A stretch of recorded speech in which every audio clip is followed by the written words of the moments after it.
Lagarde. Salut Catherine. Salut Pablo, salut à toutes et à tous. Petit débrief politique hebdomadaire.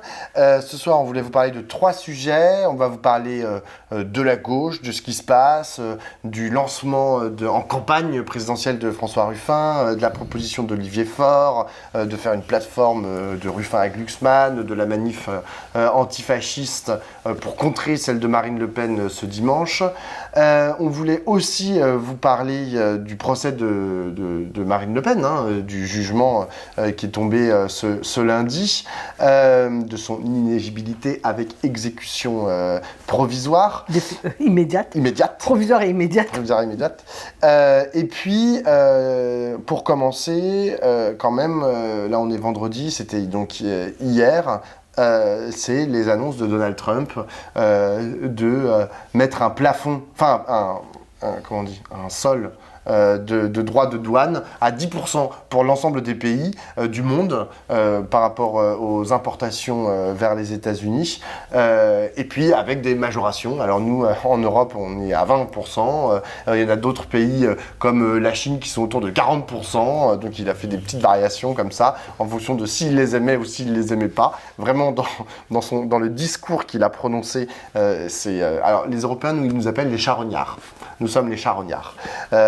Parce que ça fait des années, en gros, qu'on se sucre sur le dos des États-Unis d'Amérique. Il y en a d'autres qui l'aiment pas du tout, alors il leur a foutu 45%, etc. etc. Catherine, tu as écrit un édito dans la newsletter. Je vous conseille de vous abonner à cette newsletter quotidienne et gratuite, dans lequel tu dis, là, on avance quand même vers un chaos mondial, ces nouvelles barrières douanières qui sont imposées par rapport à quand même un des marchés les plus importants du monde, que sont les États-Unis, ça peut créer un potentiel chaos. Ouais, en fait, ce que je voulais dire dans la newsletter essentiellement, et que je vais donc dire maintenant plus explicitement, c'est qu'en fait, je pense qu'il faut essayer de comprendre qu'est-ce qui se passe vraiment, au fond, aux États-Unis. C'est-à-dire que ce n'est pas une affaire économique, ce qui est en train de se passer, et que l'appréciation de l'évolution du pouvoir américain doit contribuer à déterminer la réponse, le type de réponse. Donc c'est fondamentalement ça que j'ai envie de dire. C'est-à-dire que il faut comprendre que ce qui est en train de se mettre en place, chaque jour un peu plus, est un gouvernement fasciste. On est parti vers un gouvernement de plus en plus extrême droitisé, fascistoïde à tout point de vue. Donc là, on ne va pas tous refaire la liste, mais enfin bon, c'est un pouvoir extrêmement autoritaire dans lequel Trump s'arroge tous les pouvoirs et gouverne par décret et veut faire le bras de fer avec le droit. C'est un gouvernement d'oligarques avec une confusion complète de l'argent public, de l'argent privé, et les intérêts des oligarques peuvent conditionner par exemple le fait qu'on va piquer, on va avoir une politique impériale qui va permettre de prendre des ressources pour les besoins de leurs entreprises. C'est un gouvernement qui s'assoit complètement sur les principes de la Constitution américaine. C'est un gouvernement viriliste qui a interdit par exemple dans tous les projets de recherche que soit utilisé le mot femme. On ne peut pas faire de recherche qui concerne les femmes. Et évidemment, tout ce qui concerne la question du genre, c'est-à-dire que le monde est divisé en hommes et femmes, en hommes et... on ne dira pas le... et que donc tous les transgenres Enfin bref, c'est plus ce qu'il fait sur la presse, plus... c'est on est devant un phénomène extrêmement affirmé, prononcé, avancé de fascisation des États-Unis. Donc du coup, ça détermine aussi comment on se comporte en face de lui. C'est-à-dire que ce n'est pas simplement une rationalité économique qu'il agit, c'est aussi une politique globale. Et je crois en fait qu'au-delà de la sidération sur les droits de douane, on va en discuter un peu plus, et notamment pour ceux qui vont concerner nos pays, la France et les pays européens, c'est qu'en fait quand tu commences à regarder dans le détail, tu te rends compte que c'est aussi articulé à un autre élément de sa politique qui est Make America Great Again, et de satisfaire son électorat qui a beaucoup souffert de la désindustrialisation, et il a l'intention de rapatrier véritablement des industries. C'est-à-dire que c'est pas n'importe quoi ce qu'il a fait. C'est-à-dire que les pays qui sont surtaxés sont des pays qu'il considère qu'il est important de récupérer les industries qui se sont déplacées dans ces pays-là. Et par exemple, je vais prendre un exemple très simple. Taïwan, tout le monde sait que le monde est en train de se préparer à une guerre entre la Chine et Taïwan, et que tout le monde s'attend à ce que les États-Unis viennent en aide à Taïwan contre la Chine. Taïwan fait partie des pays les plus impactés par les mesures de rétorsion de Trump. Avec la Chine et le Vietnam. 47% pour le Vietnam, 45% pour la Chine et je ne sais plus combien pour Taïwan. Et là, c'est pas une mesure d'hostilité à l'égard de Taïwan, c'est que ce qu'il veut, et ce qu'il a énoncé, c'est qu'il veut récupérer les semi-conducteurs, les semi-conducteurs qui sont fabriqués à Taïwan et qui sont totalement stratégiques pour l'industrie américaine, que ce soit de l'armement, de la tech, etc. Et donc là, il bloque la production à Taïwan pour permettre le fait qu'elle revienne aux États-Unis. Donc, ce que je veux dire par là, c'est que il y a quelque chose de stratégique. 2, il y a une satisfaction apportée à son électorat par plein d'aspects, son virilisme, son autoritarisme, son caractère disruptif, mais aussi il a promis de contrer la mondialisation qui a fait souffrir les Américains, pas que les Américains. Je veux dire, cette mondialisation libérale, elle a fait souffrir dans le monde entier les pays industrialisés, et elle a déstructuré des sociétés. Donc, on peut pas ne pas, quand même, on va pas devenir des nostalgiques de la mondialisation libérale. C'est une mondialisation qui a détruit des sociétés, des emplois, des industries. Et donc, c'est ça qu'il fait, et ce n'est pas un fou. Ce n'est pas un fou, c'est-à-dire c'est un fasciste qui met en œuvre sa politique, et une politique qui a quand même quelques orientations industrielles cohérentes avec les intérêts des oligarques. Avec quand même une première difficulté qui est rapatrier des industries, ça se fait pas du jour au lendemain. C'est-à-dire que contrairement aux droits de douane, les droits de douane, oui, ça c'est du jour au lendemain, on peut taxer à 46% Taïwan. En revanche, rapatrier les industries, les métiers et les travailleurs de Taïwan, ça aux États-Unis, ça c'est beaucoup plus compliqué. Remettre en place les chaînes de production, ça se fait pas du jour au lendemain comme les droits de douane. D'ailleurs, il y a une mesure qui est envisagée en Floride, c'est de faire travailler les mineurs, notamment les enfants. C'est notamment à partir de 14 ans, une proposition d'exception en fait pour certaines industries, etc. Et alors c'est intéressant parce que la façon dont ça a été lu, notamment dans les médias français, c'était de dire « Ah bah oui, mais c'est parce qu'en fait, il est en train de renvoyer les hispanos en Amérique latine, et donc il y a un déficit de main-d'œuvre. » C'est tout à fait juste, je pense que c'est une partie du raisonnement. Mais je suis allé lire les journaux de Floride de gauche qui critiquent aussi la mesure et qui l'inscrivent aussi dans ce que tu viens de dire. C'est-à-dire que en vérité, il va avoir besoin, Donald Trump, de créer des emplois manufacturiers dans son pays. Et parce que quand il taxe la Chine ou le Vietnam, c'est pas des cadres qu'il entend rapatrier. Enfin, c'est des usines de production. C'est-à-dire, et dans les usines de production, tu as besoin de main-d'œuvre qui fait pas cher, exactement. Et donc, pas formé, pas cher. Exactement. 14 ans, c'est parfait. Et c'est ce que j'allais dire. Et là, l'enfant de 14 ans ou de 15 ans, qui serait en apprentissage, je sais pas quoi, parce qu'ils trouvent quand même quelques arguties pour éviter de dire qu'ils font travailler les enfants, est tout à fait inclus en fait dans ce nouveau système. Parce que nous, on en parle souvent en France, qui est un pays qui est maintenant assez faiblement industrialisé, enfin, en tout cas par rapport à il y a 100 ans, très faiblement industrialisé. On a un pays 10%, majoritairement de services. 10% d'emplois industriels. Voilà. si on veut réindustrialiser la France, ça veut dire reconstruire des usines, ça veut dire remettre des gens, en fait, sur les chaînes de production. Et ça, c'est quelque chose dont c'est des questions auxquelles les sociétés modernes n'ont pas forcément apporté de réponse. Tu vois, genre, une société moderne, dans le monde occidental, c'est pas le travail à la chaîne, tu vois, c'est pas les 3-8. D'accord, mais c'est plus non plus vrai aussi de l'industrie. Alors, dans l'industrie, il n'y a pas que du travail à la chaîne, et le travail ouvrier, c'est beaucoup du travail de conducteur de machine-outil. Tu as tout à fait raison, avec quand même une spécificité qu'il ne faut pas oublier et qu'on a vu pendant le Covid, c'est qu'une chaîne de production, ça ne s'arrête pas. C'est-à-dire que si tu l'arrêtes le vendredi pour la reprendre le dimanche, par exemple, pour prendre les 2 jours de congés consécutifs qui sont légaux en France, eh bien, c'est juste pas possible. Ils ne peuvent pas l'arrêter. Donc, ça veut dire que tu peux pas l'arrêter la nuit, tu peux pas l'arrêter. Et donc, il faut des gens, en fait, en permanence pour faire marcher ces outils, ces machines. Et aujourd'hui, le monde moderne, il est aussi fait de ces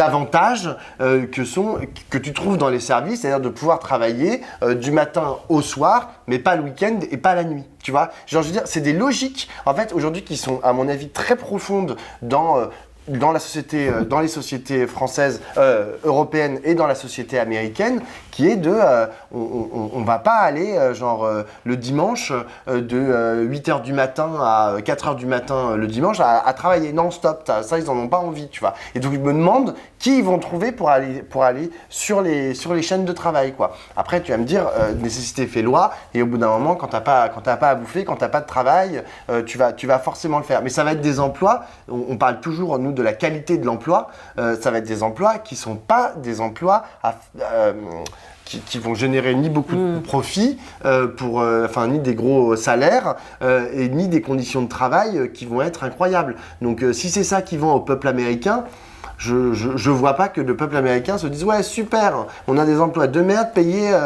pot de balle ». Je sais pas, je suis moins affirmatif que toi sur la médiocrité de ces emplois, parce qu'encore une fois, ce que je te dis, c'est que ce sont des emplois qui demandent un certain niveau de qualification. C'est pas les temps modernes avec Charlot qui j'ai pas dit ça, mais donc tu sais, les emplois de service, ils sont pas géniaux. Je sais pas, je vois les reportages sur les usines au Vietnam et en Chine. Excuse-moi, on est très très loin des standards occidentaux en matière de qualité de travail, de conditions de travail. Donc ici, il s'agit de reproduire ça aux États-Unis parce que pour être compétitif, etc., c'est de ça dont il a besoin. Pour pouvoir après vendre des produits à des prix abordables, pour que les Américains puissent les acheter, ça va être compliqué. Ouais, on va voir. Moi, j'ai pas l'impression que c'est ça qui va se passer. Mais c'était une deuxième question. En fait, je suis pas allée au bout de mon raisonnement tout à l'heure. C'était trop longue. Non, mais je voulais dire à propos de cette histoire de l'appréciation du pouvoir que l'on a en face de nous. C'est-à-dire, est-ce que c'est un mec un peu barré et il faut attendre qu'il revienne à la raison? De toute façon, il est erratique. Un jour, c'est ça, le lendemain, c'est autre chose.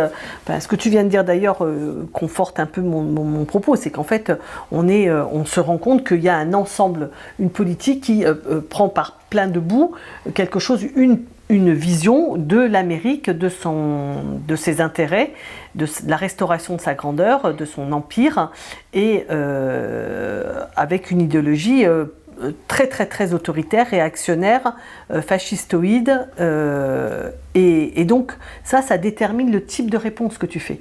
C'est-à-dire, ce que je pense, c'est que pour l'instant, personne ne met les mots. Le plus qui a été dit, c'est une internationale réactionnaire. Macron a dit c'est une internationale réactionnaire. Non, je regrette, mais là, je pense qu'on n'en est plus là, quoi.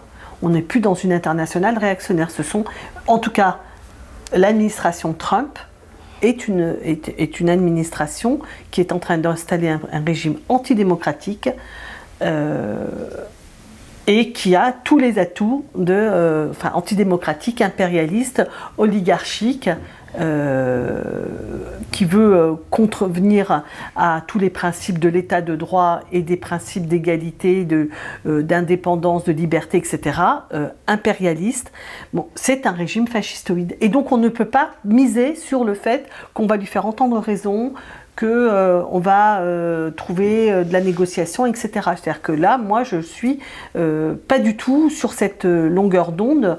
Alors, on va voir, là, c'est encore un peu tôt pour voir comment les choses vont s'articuler. Hier, il y avait cette réunion à l'Élysée organisée par Emmanuel Macron avec les principaux dirigeants des groupes industriels qui vont être concernés par les droits de douane. Bon, ce que j'ai entendu, et pour l'instant ça ne lui a pas été concédé, c'est on n'investit plus aux États-Unis. Le mec là qui est l'armateur, comment il s'appelle, MGM là. Ouais, CMA-CGM. CMA-CGM, voilà. Saadé. De Rodolphe Saadé, par ailleurs patron de BFM, patron de La Provence, patron de La Tribune du Dimanche, bref, oligarque français, est allé voir Trump pour lui dire je vais mettre 20 milliards, je vais investir 20 milliards aux États-Unis. Pour l'instant, il n'a pas dit qu'il ne le ferait pas. Je veux dire, Trump, n'importe quoi. Macron lui a demandé de ne pas le faire, il a demandé qu'on suspende tous les investissements aux États-Unis. Ça me paraît totalement légitime de faire cette demande. Je ne demande pas à Macron d'avoir un discours de rupture sèche, donc la suspension, ça me va.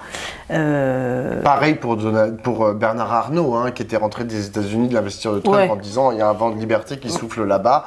Genre c'est génial, on imagine bien que ça veut aussi dire qu'il entend faire des investissements aux États-Unis.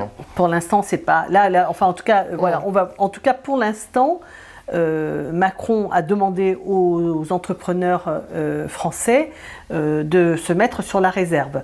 On va voir comment ils décident les uns et les autres d'agir. Ce qu'on peut voir, c'est qu'à l'échelle européenne, les choses ne sont pas du tout décantées. C'est d'ailleurs pour ça que la présidente de la Commission européenne, Ursula von der Leyen, a décidé de ne pas réagir immédiatement, de prendre du temps. Et en fait, c'est pas du temps parce qu'elle-même ne saurait pas ce qu'elle a envie, mais parce qu'elle a quand même plutôt laissé entendre qu'elle voulait la négociation, mais c'est pour prendre la mesure de ce que pensent les chefs d'État et de ce que pensent les grands industriels européens par rapport à cette question. Donc elle va prendre le temps de consulter un peu tout le monde.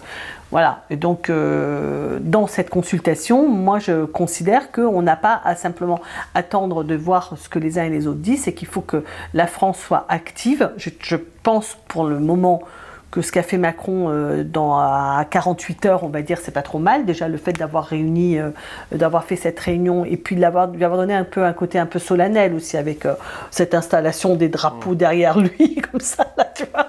Donc, il me semble que il a donné un peu de rapidité, de solennité au sujet. L'enjeu, c'est de construire un rapport de force, y compris à l'intérieur des Européens, en Europe, pour que la réaction ne soit la plus unanime possible et la moins dans l'illusion qu'on serait devant une erreur de calcul, il a mal fait ses additions, ou je sais pas quoi. Hein. Oui, parce qu'il y a un risque très fort dont tu parles dans ton article, qui est, en fait, Donald Trump veut établit d'ailleurs un rapport de force avec le monde entier. Le risque qui est très fort et qu'on voit déjà poindre, c'est que certains acteurs, donc certains notamment États, mais aussi certaines grandes entreprises, tu as parlé du cas de Rodolphe Saadé de CMA-CGM, bypass, en fait, contourne ce rapport de force et accepte une vassalisation à Donald Trump et disent ok, vous êtes le plus gros marché, vous êtes 350 millions, vous êtes riche, Donald Trump, vous êtes puissant, qu'est-ce que je peux faire pour vous plaire? Qu'est-ce qu'on doit faire? Donc c'est ce que fait Rodolphe Saadé, c'est ce qu'a fait Giorgia Meloni, la première ministre italienne, c'est ce que fait le premier ministre britannique, c'est-à-dire que eux, ils cherchent des moyens de récupérer, se construire un petit espace, une petite relation privilégiée avec les États-Unis, tant pis pour le reste, et puis surtout, tant pis pour les intérêts particuliers qu'ils pourraient avoir, c'est-à-dire que c'est vraiment, on se met à votre service et vous avez gagné le rapport de force parce que vous êtes les plus puissants, on accepte notre faiblesse et donc qu'est-ce qu'il faut qu'on signe pour qu'on puisse continuer à exporter chez vous et aussi dans une certaine mesure à importer, ce qui est très grave. C'est-à-dire que là, si ça se passe, avec les entreprises et avec les nations européennes, on peut dire adieu à à avoir un autre rapport aux États-Unis que celui des vassaux. Moi, je ne suis pas d'accord avec ça parce que moi, je pense que d'abord, ça nous met devant une difficulté qui est celle que l'Europe, maintenant, ça commence à être répétitif, hein, le fait qu'il n'y a pas d'accord entre les Européens sur de nombreux sujets stratégiques. Là, on voit que pour l'instant, peut-être que ça viendra, mais pour l'instant, ce n'est pas le cas. Et bon, il se trouve que les Anglais ne sont plus dans l'Union européenne, mais on voit bien que quand même la position de Mélanie n'est pas celle qu'a défendue Emmanuel Macron. Et on va attendre que les Polonais et les Allemands se prononcent. Ça va nous faire drôle, à mon avis. Donc, le problème, c'est que d'abord, je pense qu'on ne va pas accepter ça. Enfin, moi, je suis Team Churchill et pas Team Starmer. Non, mais sérieusement, je veux dire, Keir Starmer qui essaie de sauver ses fesses dans une négociation à plat ventre face à Trump en Angleterre, j'adore l'Angleterre, c'est un pays très très très estimable, donc je suis désolée pour eux. Perfide Albion. Non, mais vous savez qu'on a failli faire un seul pays. L'Angleterre et la France, hein. Il y avait des négociations qui étaient avancées en 1940. Oui, mais on aurait pu aussi les envahir, hein, et puis ça aurait pu être la France. Bref, non, moi je pense que l'Angleterre est un pays très très estimable, ne serait-ce que parce que c'est eux qui ont tenu tête aux Allemands, pas aux Allemands, mais aux nazis, et que là, en tout cas, il faudrait qu'ils retrouvent le fil de leur histoire, parce que ça me désole de voir ça. Mais bref, en tout cas, ce que je pense, c'est que on ne sera pas des vassaux, on ne va pas accepter d'être des vassaux. Je ne le crois pas. Je pense que, d'une certaine manière, la réaction qui est de Macron et puis de l'ensemble de ce qu'on appelle la classe politique et en fait les partis politiques n'est pas sur cette ligne-là, quoi. Et donc voilà. J'entends, mais moi j'ai un peu peur des acteurs économiques aussi qui vont pousser pour se mettre eux à plat ventre. Tu as parlé de Rodolphe Saadé, j'ai parlé de Bernard Arnault. D'un autre côté, il ne faut pas oublier que je regardais la liste du Dow Jones. Le Dow Jones, donc, qui a un peu chuté hier. Le Dow Jones, c'est donc les 30 plus grandes entreprises américaines cotées en bourse. Dans les 30 entreprises américaines cotées en bourse, les plus grandes, c'est 30 multinationales. Enfin, je veux dire, les 30, on les connaît en tant que Français. Elles vendent tous des produits en France, donc c'est Unilever, je sais pas quoi, Walmart et compagnie. Elles ont toutes des attaches extraterritoriales. Donc, en fait, cette question de la centralité des États-Unis, non pas en tant que géographie, mais en tant que puissance, qui est présente aux quatre coins de la planète, est une question centrale. Moi, je voudrais finir par un point qui est lié à cette question, c'est Sophie Primas, la porte-parole du gouvernement, hier matin, elle a fait donc son point presse, et dans son point presse, elle a parlé des mesures qui pourraient être prises pour contrer Donald Trump, et elle a dit, bon, nous on a une balance commerciale en matière de biens qui est en notre faveur, c'est-à-dire qu'on exporte plus aux États-Unis que l'on importe. En revanche, en matière de services, alors là, ça devient problématique. C'est-à-dire que là, ils exportent beaucoup plus de services que nous n'en exportons. Et notamment, dans les services, c'est les services numériques. Et avec leurs services numériques, ils inondent l'Union européenne en général. Donc, c'est principalement Google, Facebook, Amazon et Apple, exactement. Et le problème, c'est que eux, les quatre là, ils sont en Irlande, qui a créé un régime fiscal juste pour eux, et que au-delà du fait que l'Irlande ne va pas être contente et ne va pas être d'accord pour changer les règles, en fait, pour les taxer plus ou mettre des barrières douanières, parce que pour eux, ça leur satisfait, quoi. Ils trouvent leur compte là-dedans. Au-delà de ça, c'est une puissance, en fait, dans nos usages quotidiens de tous les Français, de tous les Européens, qui est tellement prégnante que le jour où ils décident de se fâcher avec nous, et ils l'ont déjà fait, en 2011, Google, un tribunal belge avait décidé de faire payer à Google. Vous savez, quand vous faites une recherche Google, vous avez 3 lignes qui appartiennent en fait au site internet.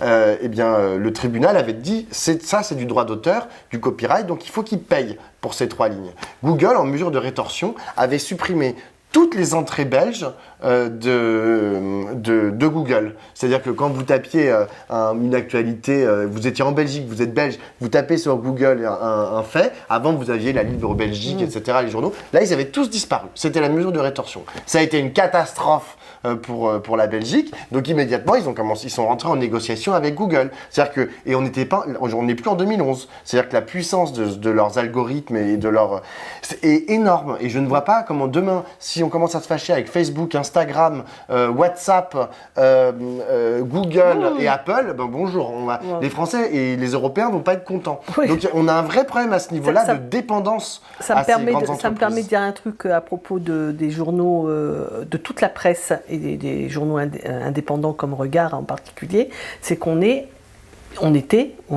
extrêmement dépendant des réseaux sociaux. Et le fait que les réseaux sociaux, même ne serait-ce que ont décidé de nous renvoyer dans le bas de leur... nous, on souffre énormément. Ce que je veux dire, on perçoit véritablement les effets considérables des politiques d'algorithmes. Et c'est pas que nous, c'est toute la presse voit les effets. Et pas que indépendante. Je veux dire, le monde, il le voit aussi. Ouais, toute la presse souffre beaucoup de leur décision de modifier les algorithmes. Alors là, c'est modification des algorithmes, c'est pas suppression, c'est certain. Mais ça reste politique. Bien sûr. Mais ce que je veux dire par là, c'est pour illustrer l'impact. C'est pas simplement un impact dans nos vies quotidiennes de chacun d'entre nous. C'est qu'il y a des secteurs entiers, comme par exemple la presse, qui est extrêmement dépendante du fait qu'il nous relaie ou qu'il ne nous relaie pas sur les réseaux sociaux, qui est quand même la principale entrée pour les sites internet. Les gens viennent à travers les réseaux sociaux sur les sites internet et pas parce que les gens vont directement sur le monde. www.regard.fr. Voilà, c'est ça. Même si vous pouvez le faire. Deuxième sujet, Marine Le Pen. C'est quand même la grande nouvelle de la semaine en France. La pote à Trump. La pote à Trump, tout à fait. Qui, pas plus tard qu'aujourd'hui, a fait un petit message en disant qu'il fallait libérer Marine Le Pen. Bah oui. Parce qu'elle est en prison. Non, mais c'est ça. Genre, il faut libérer Marine Le Pen. Il lui a apporté tout son soutien plein et entier, blablabli, blablabla. Comme J.D. Vance. Comme J.D. Vance, comme tous les fachos de la Terre. Orban, Meloni, ils ont tous fait leur petit tweet avec quand même un petit best-of. Victor Orban. Je suis Marine. On a adoré. On a adoré. On a trouvé ça super. Pour un type qui est complètement transphobe, dire je suis Marine, c'était quand même assez savoureux. Love.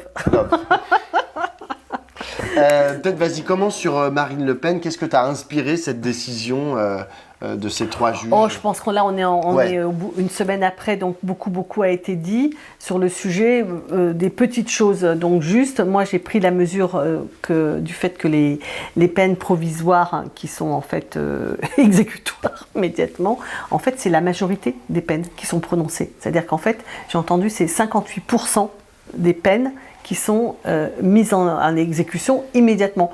Par exemple, si vous avez une amende parce que on prétend que vous avez grillé un feu, même si vous le contestez, vous payez votre amende, puis vous contestez et si vous gagnez, on vous rembourse, mais vous payez votre amende. S'il y a eu des actes pédophiles, violents, etc., c'est immédiatement que vous êtes sanctionné, qu'on vous interdit de rentrer en contact avec votre ex-compagne, etc. La majorité des peines sont mise à exécution immédiatement. Donc ça, c'était quand même, j'ai trouvé ça, parce que dans un premier temps, moi j'avais un peu pensé comme tout le monde, comme beaucoup, que c'est pas normal que l'appel ne soit pas suspensif de la totalité. En fait, ça se réfléchit, mais du coup, ça relativise l'ampleur du scandale. C'est la norme, en fait, quasiment. c'est que les peines, elles sont exécutoires immédiatement. La deuxième chose, c'est l'argument, il n'y a aucune raison de penser qu'elle puisse récidiver. Elle n'a pas de bol, Marine Le Pen, parce que ça se passe au moment du procès Sarkozy. Moi, je suis désolée, mais elle n'a pas montré qu'elle avait beaucoup de considération pour la question de l'argent public et de son utilisation aux fins auxquelles il est destiné. Elle a continué de considérer que le majordome de son père et son chauffeur et son garde du corps, etc., que tout ça, c'était bien de l'ordre de l'usage normal de l'argent public. Donc, on ne voit pas du tout pourquoi, lors des élections présidentielles, elle ne continuerait pas d'être faux folle, hein, la dame. Je veux dire, l'idée de se prémunir contre un usage totalement illégal de l'argent, il n'y a pas beaucoup d'élections présidentielles où il n'y a pas eu ce genre de problème, en fait, si on veut bien y réfléchir. Donc, en fait, je trouve pas que l'idée qu'on se prémunisse, d'un usage délictueux, voilà. Et puis le dernier point, évidemment, ça c'est, j'ai trouvé, choquant mais non surprenant que la droite et l'extrême droite enfourchent toutes les critiques contre l'état de droit, parlant de justice politique, etc.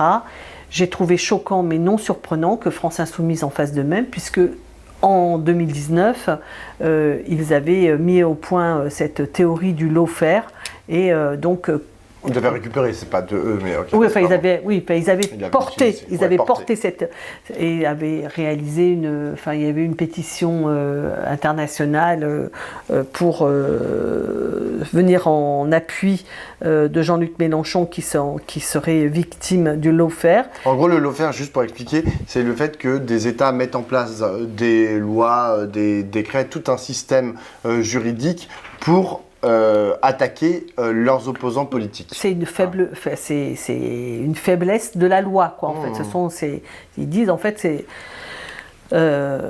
et donc du coup on retrouve réactualiser cette théorie-là d'une justice qui serait aux mains de l'État et en vue de régler des comptes politiques, articulée à un deuxième point de vue sur lequel là non plus je ne suis pas d'accord, qui est au fond ce n'est pas à la justice de décider qui peut être candidat ou pas candidat à l'élection. Je ne suis absolument pas d'accord avec ce point de vue, d'abord parce que évidemment qu'on ne peut pas décider qu'on peut être candidat à l'élection présidentielle indépendamment de toute probité, ça me paraît la première chose, et la deuxième chose, c'est que je ne vois pas, deuxièmement, c'est pas les électeurs qui décident qui sont les candidats, ça c'est déjà pas vrai, vous choisissez parmi les candidats, mais c'est pas vous qui décidez qui sont les candidats, et enfin, je considère que la question de faire de la lutte pour la séparation de l'état de droit et donc la séparation du juridique et de l'exécutif une question fondamentale, et que je ne vois pas pourquoi ils mettent en cause ce fait.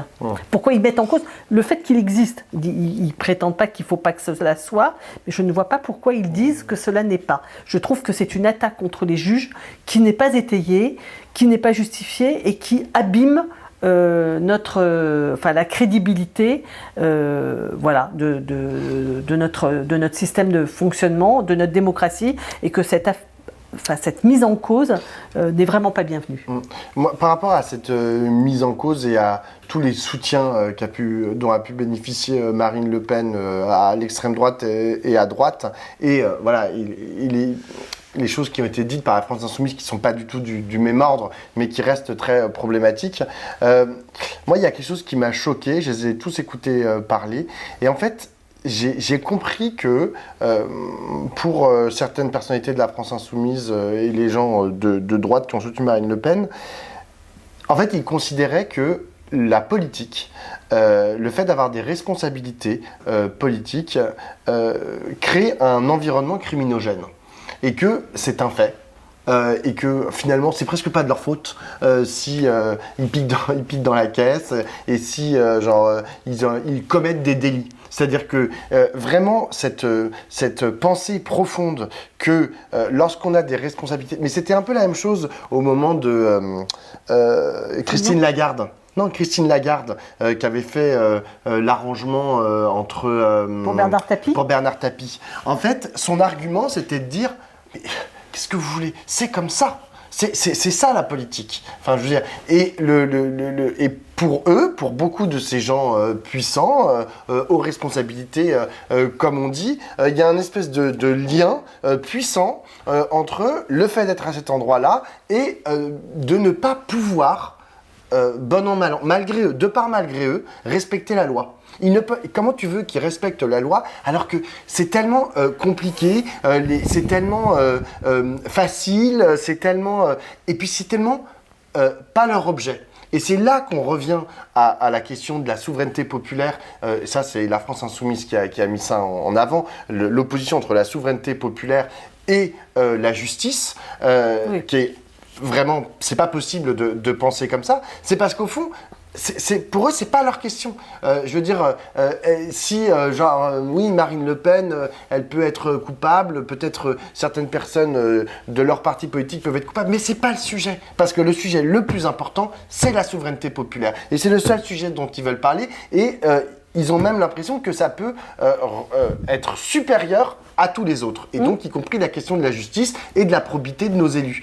Ce qui... Oui. En vérité, n'est pas possible. Ils considèrent que c'est aux électeurs de décider s'ils veulent un président ou une présidente voyou.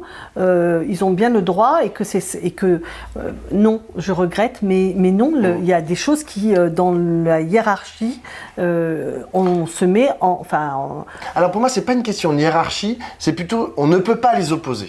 C'est-à-dire que ça doit aller dans le même sens. L'esprit républicain, c'est précisément de ne pas mettre en opposition la question de la souveraineté populaire et la question de la justice. Ça doit aller dans le même sens, tu vois. Bon, je voulais rajouter un truc à ce que tu viens de dire à propos de... D'une certaine manière, c'est plus fort qu'eux, c'est pas leur sujet. Ruffin a développé un argument que j'ai entendu cette semaine par 2 ou 3 fois dans ses interventions, que je trouvais assez juste. Il dit, là, on n'est plus dans l'exception, on est dans le système. C'est-à-dire qu'il rappelle que 26 ministres de Emmanuel Macron ont maille à partie avec la justice pour des histoires d'argent, hein, que Alexis Collère est mis en examen pour une chose équivalente, que le président du Conseil constitutionnel qui sera nommé Richard Ferrand n'est là que parce que il a été relaxé, la peine est tombée, l'enquête est tombée, le jugement est tombé parce que on était au-delà des délais, il y avait prescription, et que donc en fait c'est pas anecdotique ce qui se passe, c'est quelque chose. Alors toi tu dis c'est un système corrompu et où les tentations et les possibilités sont très grandes et qu'en plus ils s'en désintéressent. Ce que dit François Ruffin, que je trouve pas inintéressant, c'est aussi la corruption par le fait que l'argent arrive au cœur, pas simplement du financement des partis, mais aussi du désir des hommes et des femmes politiques d'en avoir. Parce que l'argument que Marine Le Pen, elle n'a pas fait d'enrichissement personnel, pardon, hein, mais les salaires qui ont été versés aux chauffeurs, les primes de Noël, c'est 5 000 balles par mois pour un mi-temps, hein, quand même.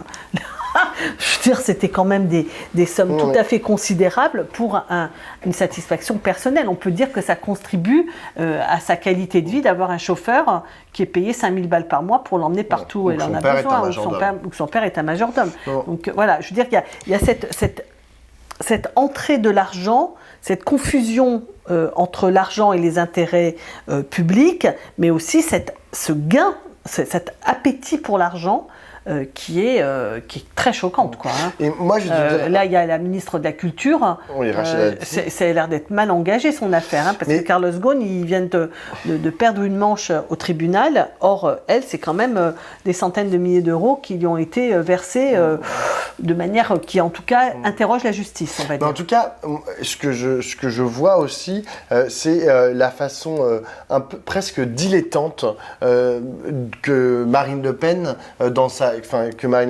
l'attitude dilettante qu'elle a eue pendant le procès et sa défense, c'était de dire ça va, tu vois. C'est ça. Elle nie l'ensemble des délits qui lui sont reprochés parce qu'elle trouve que ça va. Même chose, Richard Ferrand. Oh, ça va. Mais qu'est-ce que c'est pas grand-chose, les mutuelles de Bretagne, machin. Fillon, c'était pareil. En fait, pour eux, genre, c'est de l'argent public, c'est pas tant que ça. Ils n'ont pas volé des millions, ils n'ont pas braqué une banque, faut se calmer. Marine Le Pen, c'est 4 millions de... Non, mais je sais. Mais le truc, c'est que... Mais pour elle, c'est pas grand-chose. C'est de l'argent du Parlement européen, ça va. Tu vois, c'est-à-dire que c'est une notion de, on fait un peu ce qu'on veut avec. Mais à vrai dire, tu sais, c'est à tous les niveaux. Les gens, par exemple, qui bénéficient d'un chauffeur. Et souvent, la Cour des comptes épingle des chefs d'institutions publiques sur la question des chauffeurs, parce qu'en fait, ils utilisent leur chauffeur, pas pour faire le trajet domicile-travail, travail-domicile, mais parfois parce que le week-end, ils vont à Deauville, donc hop, ils amènent à Deauville ou ils amènent leur fils à Deauville, ça va, tu vois, genre, et puis le chauffeur attend là-bas, et puis après il fait le retour, etc. Et la Cour des comptes dit, vous faites pas ça, en fait, c'est pas possible. Mais eux, ils s'en rendent pas compte. Sur le moment, ils voient qu'ils sont... qui était tombée de l'INA, là, avec des centaines de milliers d'euros de taxis. Mais t'es là, genre, bon, ça va, j'ai payé à mon fils tous ses allers-retours à Deauville. Bon, c'était ça en plus, c'était Deauville. Donc bon, mais le fait est qu'ils ne s'en rendent pas compte. La deuxième chose que je voulais dire, c'est... Je trouve que ça a été superbement explicité et ramassé dans un édito de Patrick Cohen jeudi matin sur France Inter. C'est la réaction des membres du Rassemblement national. Où là, tout d'un coup, on voit leur vrai visage. C'est-à-dire que toutes les vannes sont ouvertes. À part quelques responsables, je pense par exemple à Marine Le Pen ou à Jordan Bardella, qui essayent de conserver les apparences, de dire oui, il faut quand même... Il y en a qui ont sorti mais des dingueries, en mode c'est la solution finale utilisée contre Marine Le Pen. Non mais c'est-à-dire qu'ils disent ce genre de choses. Toute la fachosphère, donc les proches, les électeurs de Marine Le Pen qui commencent à menacer la présidente du tribunal, mais menacée de mort. Elle est sous protection policière. Ils organisent une manifestation dimanche à 15h, place Vauban. C'est-à-dire que maintenant, ils vont occuper la rue. Bon, je ne sais pas s'il y aura grand monde, de toute façon, la place Vauban est toute petite, mais enfin, je veux dire, il y a eux qui veulent, qui ont mené la stratégie de la cravate pendant des années. Là, tout d'un coup, on voit leur vrai visage de gens qui n'acceptent pas les règles de l'état de droit, qui ne veulent pas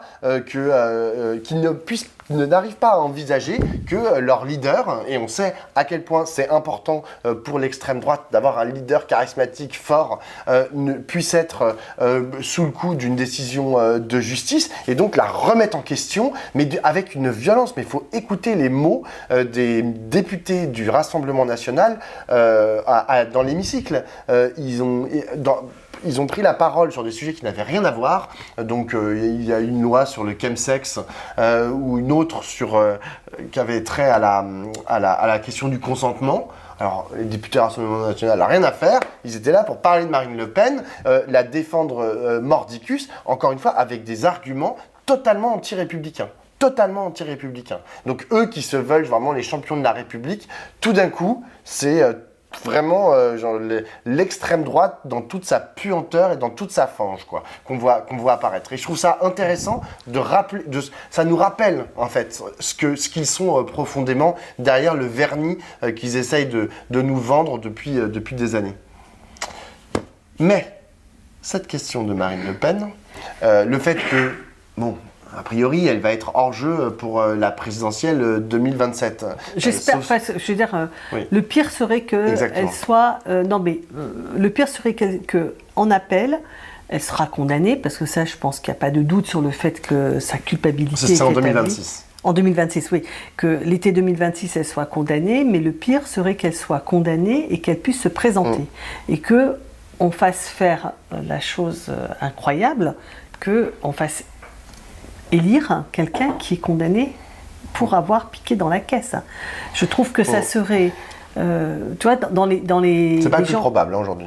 C'est pas le plus probable, mais elle, c'est ça qu'elle joue. Ouais. Elle ne joue pas qu'elle ne soit pas condamnée. Ce qu'elle joue, c'est qu'elle puisse se présenter et que donc, du coup, elle soit couverte par la protection au président de la République.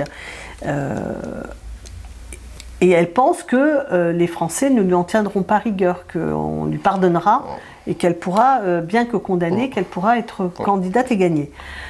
Si c'était le cas, je trouve que ce qui serait dramatique, c'est qu'on avilit les citoyens. C'est-à-dire qu'on leur permet, tu vois, d'élire quelqu'un qui est coupable.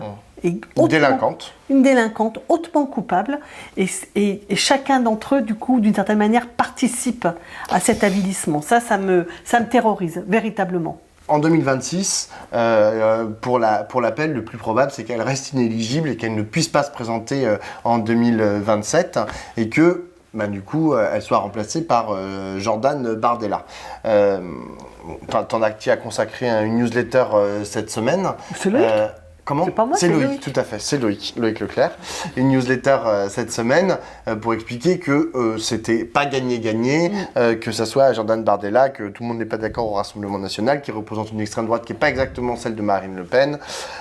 Mais en tout cas, ça fait se poser de l'autre côté de l'échiquier politique, du côté de la gauche, ça fait réfléchir aussi. Peut-être que tu peux développer un peu ce que, de notre côté de l'échiquier politique, on se pose comme question, cette évacuation de Marine Le Pen. Alors ça, c'est vraiment très contesté, hein, parce que tu as reçu Raquel Garrido cette semaine. Je ne sais pas si tu l'as évoqué dans la Médina, tu l'as évoqué aussi, parce que je n'ai pas encore eu le temps de l'écouter, Raquel. Elle n'est pas du tout d'accord avec mon analyse, donc je vous renvoie à la Médinale pour écouter, elle, son analyse. Moi, la mienne d'analyse, c'est que, en fait, Jordan Bardella ne fera pas 35% des voix. C'est-à-dire que le Rassemblement National a un socle, c'est tout à fait évident, autour de 20-25%.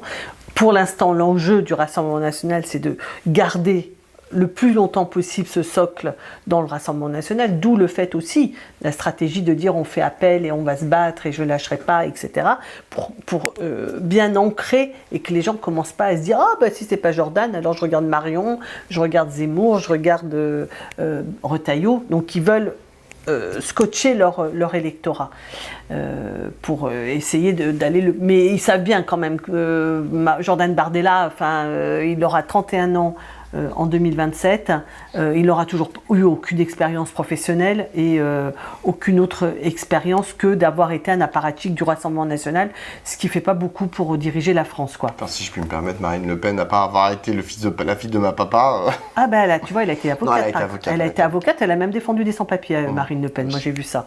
Donc, puis elle a eu des enfants, elle a eu une autre vie. Enfin, je veux dire, elle n'a pas que cette vie-là et elle a l'âge qu'elle a, quoi, tu vois. Je dis pas qu'il faut avoir un âge très avancé, mais quand même un peu d'expérience de la vie. Et puis alors, en temps de guerre et en temps de difficultés comme on a. Bon, bref. Donc, tout le monde anticipe que Jordan Bardella ne fera pas le score de Marine Le Pen. C'est bien pour ça que ça crée du trouble et de l'émoi du côté du Rassemblement National. Et donc du coup, moi, ce qui est mon intuition, mon hypothèse, c'est que l'accès au second tour devient plus ouvert. Hein. C'est-à-dire qu'autour de 20-25% des voix, tu peux accéder au second tour, tu peux prétendre, tu peux espérer, tu fais partie. Donc ça, c'est la première chose. La deuxième chose, c'est que je ne crois pas au fait qu'il y aura une candidature unique à droite. Parce que Retailleau va probablement être candidat et va chercher à aller prendre cette partie de l'électorat qui peut se décrocher du bloc Rassemblement National. Et je pense qu'Édouard Philippe n'a aucune raison de vouloir renoncer, vu qu'il est le favori des sondages et vu que c'est une autre proposition que celle de Retailleau. Donc du coup, le bloc, l'ensemble des électeurs de droite, de la droite classique à l'extrême droite, il y a au moins 3 candidats dont on est assuré. Donc je sais bien que la droite c'est beaucoup, mais enfin ça fait pas 3 fois 25 hein, quand même la droite française. Donc il reste encore autour de 30% à gauche qui peut du coup prétendre à avoir une place au second tour. Alors c'est sûr que s'il y a un seul candidat, on est à peu près assuré d'aller au second tour. Mais je pense en fait c'est pas le plus probable. Voilà, c'est pas le plus probable. Oui, c'est pas le plus probable, mais ce que je crois, c'est que ça réouvre le jeu pour 2 candidatures. Moi, ça fait longtemps que je pense ça, hein, que je pense que, en fait, depuis qu'on sait que Marine Le Pen peut être inéligible, que ça va avoir cet effet de réouvrir et de rendre possible. Et le fait que aujourd'hui Olivier Faure prétende faire une plateforme programmatique de toute la gauche non LFistes, non mélenchonistes, comme ils disent. C'est-à-dire, je cite, de François Ruffin à Raphaël Glucksmann. Voilà. Ça veut dire que tout le monde est en train enfin tout le monde, en tout cas du côté du Parti Socialiste, on est en train d'identifier la possibilité de construire une candidature qui fasse jeu égal, voire qui passe devant Jean-Luc Mélenchon et qui puisse prétendre aller au second tour. Parce que si tu n'as pas de crédibilité, de toute façon, si tu n'as pas de crédibilité pour aller au second tour, tu t'effondres. Je pense qu'à gauche, personne ne voudra prendre le risque d'élire Retailleau ou Jordan Bardella président de la République. J'avoue qu'Édouard Philippe, ça ne me ferait pas tellement ma came non plus, mais je ne mets pas au même niveau quand même. Du coup, voilà, ce que je veux dire, c'est que Raquel, elle pense que le danger d'extrême droite ne peut être battu que par l'unité de toute la gauche. Moi, j'ai tendance à penser que c'est mathématiquement pas tout à fait exact et que par ailleurs, cette unité de toute la gauche, elle ne peut se construire que dans des luttes, notamment face à l'extrême droite, parce que pour le reste, c'est un peu tendu en ce moment, on va dire, entre les insoumis et le reste de la gauche. Ça, c'est vrai que c'est toujours un acteur qu'on oublie toujours de citer dans le cadre de ces négociations, ou plutôt non-négociations de la gauche pour l'horizon 2027, c'est le peuple de gauche. C'est-à-dire tous ces militants, tous ces gens qui sont en lutte, tous ces gens qui font la gauche au quotidien, ou pas au quotidien d'ailleurs, mais qui se mobilisent, par exemple, quand il y a le danger d'extrême droite, qui sont la gauche, et quand il y a le danger d'extrême droite, comme ça a été le cas en juillet dernier, eh ben, ils sont allés, parce qu'on dit toujours, oui, c'est extraordinaire, les 4 partis ont réussi à se mettre d'accord pour se donner les circos. Certes, c'est vrai, mais surtout ils ont réussi parce que tambourinés à la porte, les gens de gauche, moi j'étais dans des... Il y avait des manifs, il y avait des manifs à Paris, devant les locaux des partis. Tout à fait. Moi, j'étais dans des dizaines de boucles qui se sont créées comme ça, en disant bon, maintenant, il faut que vous envoyiez des textos à Manuel Bompard, des mails à Marine Tondelier, à Olivier Faure, vous les taguez sur les réseaux sociaux, etc., pour leur dire qu'on veut un accord. Donc, il y a une puissance très très forte qui a été développée à ce moment-là pour dire vous vous mettez d'accord, on n'en a rien à foutre de combien pour qui. On a juste peur de Jordan Bardella, Premier ministre.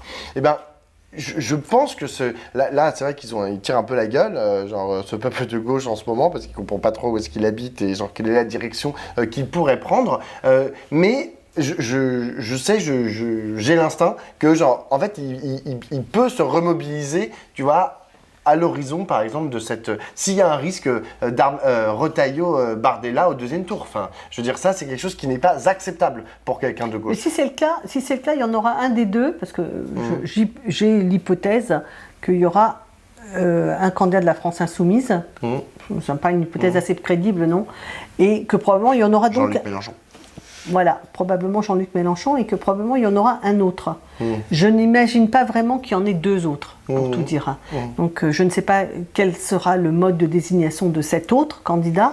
Est-ce que ça a du sens de dire un candidat commun qui va de Glucksmann à Ruffin? Ça se vérifie, c'est pas évident. Mais je l'exclus pas non plus.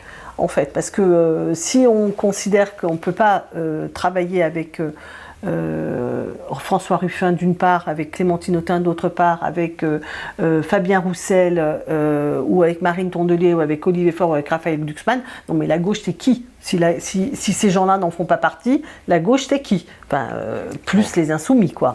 Donc je trouve pas ça totalement aberrant comme idée qui est un candidat, mais pour l'instant je pense que Faure a raison de dire qu'il faut faire une plateforme programmatique, parce que à l'instant T, entre François Ruffin et Raphaël Glucksmann, comment vous dire, il y a un peu un écart. Surtout que, il y a la question programmatique, comme tu dis, et je suis pas sûr qu'ils aient tout à fait la même vision ni de la France ni du monde entre Glucksmann et Ruffin.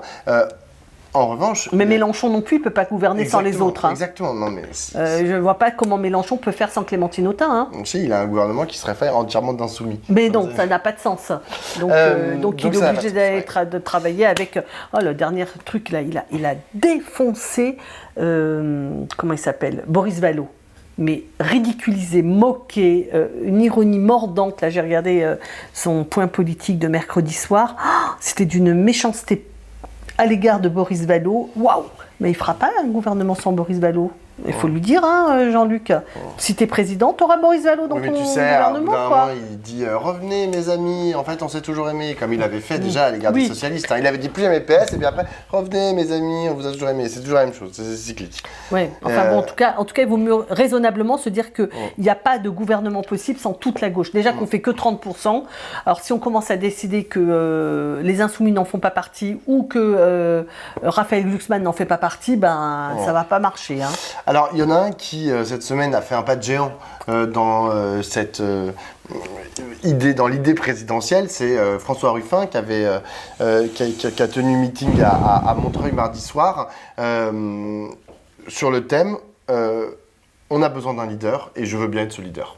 C'était explicite, il a utilisé le mot de leader, et donc il essaye, et il a essayé de se construire, de faire une proposition de chemin pour la présidentielle, une proposition d'identité aussi, parce que, comme je l'ai écrit dans un article sur ce meeting, être le député reporter gilet jaune, c'est pas hyper présidentiable, donc, mais il n'a pas non plus envie de devenir François Hollande, donc, ce qui est une évidence, donc, enfin, je veux dire, hyper présidentiable, donc il essaye de trouver un style qui soit entre les deux, tu vois, où il ne renie pas son identité, ses combats, sa façon de voir et de faire de la politique, et en même temps qu'on puisse se projeter François Ruffin à l'Élysée qui discute avec Trump et Poutine.